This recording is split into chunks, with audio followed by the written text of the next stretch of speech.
हुन त यो विधामा हाम्रो कृष्णबहादुर कार्कीजीले सम्पूर्ण ग्यालेक्सीको चर्चा गर्नुभएको छ।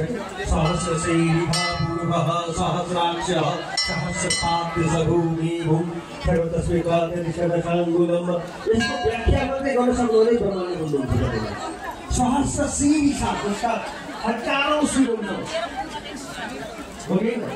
सहस्राक्ष आधारहरू सहस्रपाद यस्ता सौर्य मण्डलजस्ता ग्यालेक्सीहरू विश्व ब्रह्माण्डमा कति सन्तति छन् भन्ने कुराको ब्रह्माण्डको व्याख्या गर्नुभएको छ। अनि समीक्षा गर्ने ठाउँ नपुगेर फेरि पनि गराए त्यस्तो अरूको लेख्ने मलाई यहाँ भएको छ।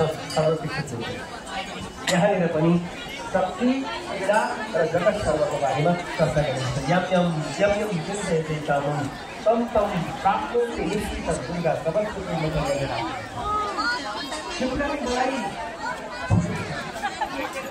जतिबेला पनि दुर्गा सबैसँग प्राप्त भए